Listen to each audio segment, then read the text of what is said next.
अस्सलाम वालेकुम स्टूडेंट, कैसे हैं आप सब लोग। उम्मीद करती हूँ आप सब लोग खैरियत से होंगे। क्लास 6 आज हम लोगों ने अपना लेक्चर नंबर 3 स्टार्ट करना है, जिसके अंदर हम लोग पढ़ेंगे अपनी एक्सरसाइज 1.3 को। लेकिन उससे पहले हम कुछ सेट्स के बारे में पढ़ लेते हैं। कुछ बेसिक सेट्स हैं, उसके टाइप्स हैं। सेट की टाइप में जो नंबर 1 टाइप है फिनिट सेट है। फिनिट सेट कौन सा सेट होता है?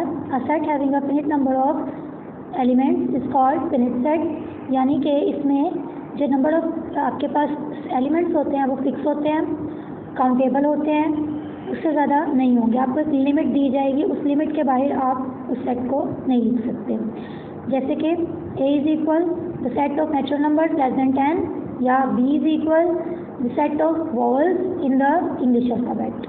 तो हमें पता है कि सेट ऑफ नेचुरल नंबर अगर हम 10 से कम करें तो हमारे पास लिमिटेड है, 1 to 9 है।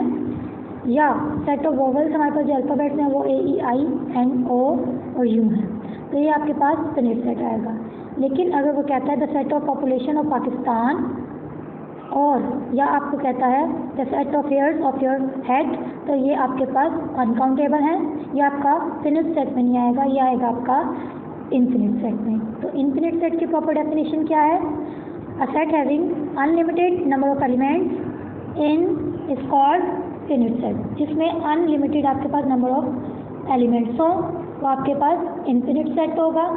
जैसे कि एग्जाम्पल इसकी the set of counting number, यानी कि आपको नहीं बताया गया, लिमिटेशन नहीं दी गई, काउंटिंग नंबर कहाँ तक की बात हो रही है, तो ये अनलिमिटेड है।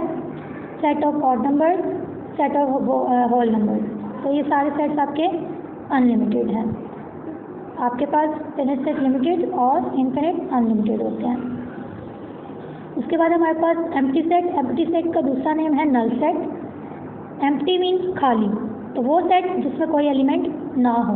अ set having no element is called empty set और नल सेट। उसके बाद है हमारे पास सिंगलटन सेट। सिंगलटन सेट क्या होता है? जो सिंगल हो, जिसमें सिंगल एलिमेंट हो, जैसे कि एक ही एलिमेंट a हो, b हो या 1 हो या 2 हो, सिर्फ एक एलिमेंट होगा। सिंगल से वर्ड निकला है सिंगलटन, सिर्फ एक एलिमेंट होगा इसके अंदर हमारे पास। उसके बाद है हमारे पास हमारे पास एम्प्टी जो सेट है उसको या तो हम ऐसे शो करते हैं एम्प्टी खाली सेट ब्रैकेट डाल के, या एक और चीज़ होती है पाई मीन 0 डाल के उसको ऊपर लाइन डाल देनी है, तो ये भी एम्प्टी सेट की एक फॉर्म होती है। उसके बाद है equal set and equivalent set. पहले हम पढ़ेंगे इक्विवेलेंट सेट।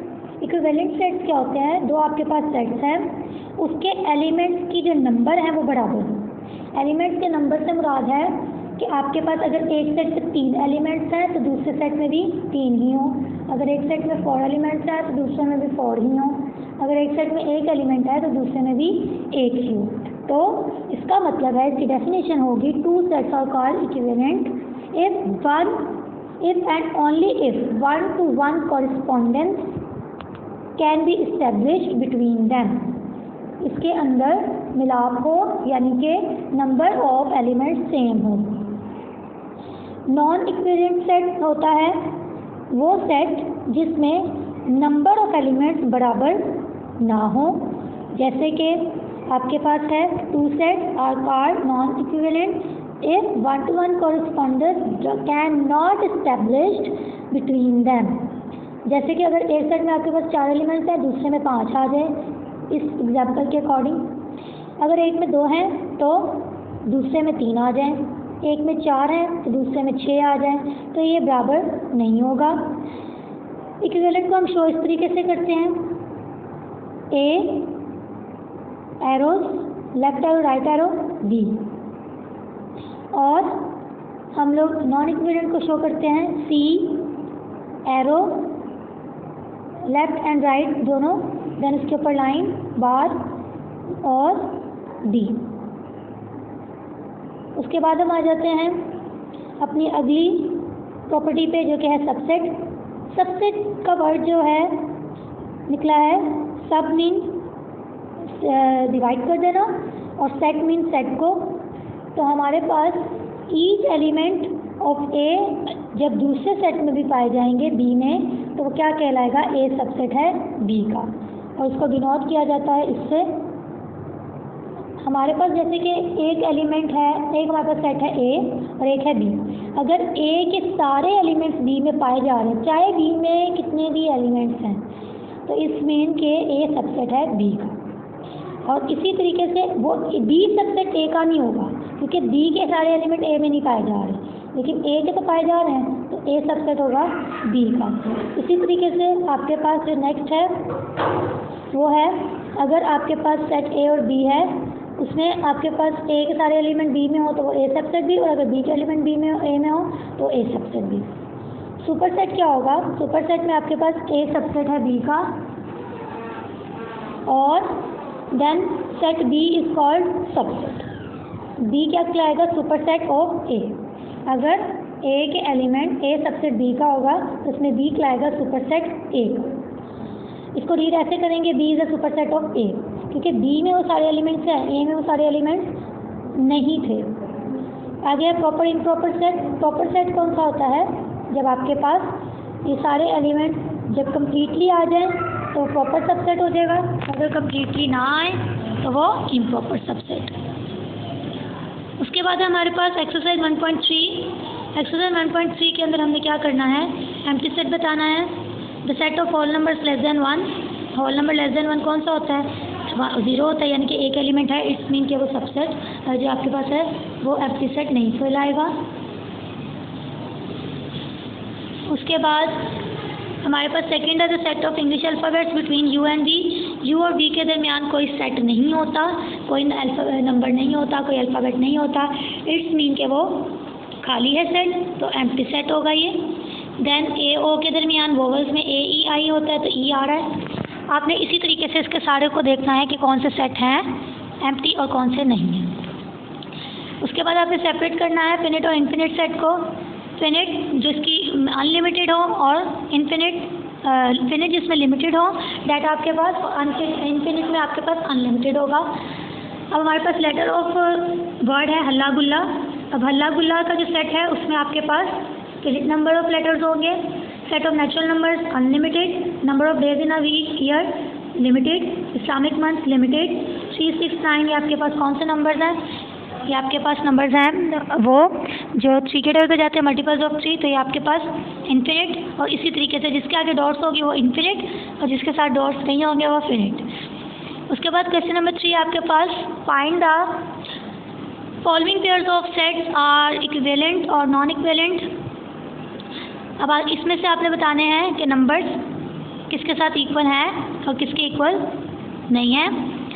हमारे पास है ए के 2 एलिमेंट्स और बी के हैं 3 एलिमेंट्स, तो आपके पास इक्विवेलेंट सेट होगा, क्योंकि ये नॉन इक्विवेलेंट होगा क्योंकि इसमें ए में 2 एलिमेंट्स है और बी में 3, तो दोनों के एलिमेंट्स बराबर नहीं हैं।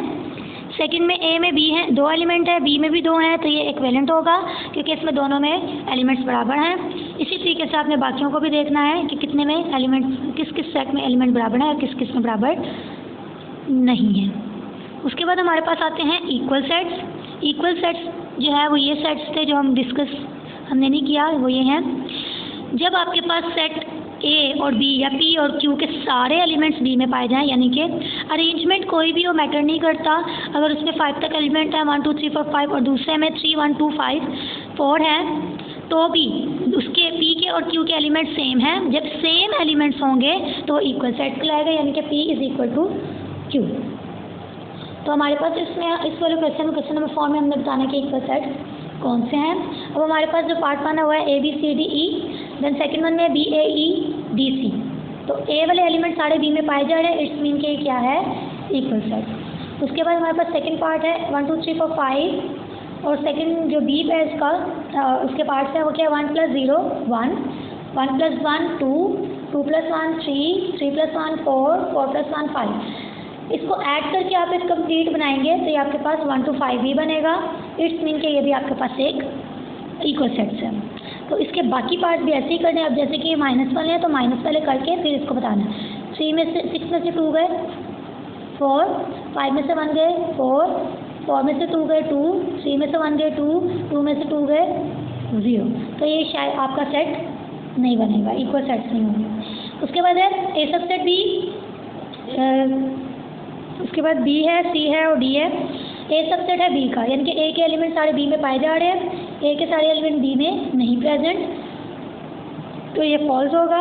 इसी तरीके से अगर बी सी है, बी के एलिमेंट डी से हैं, बी सी डी है और डी में है ए बी सी डी, तो बी सबसेट है डी का, तो बी सबसेट डी का है क्योंकि इसके सारे एलिमेंट्स बी में प्रेजेंट हैं।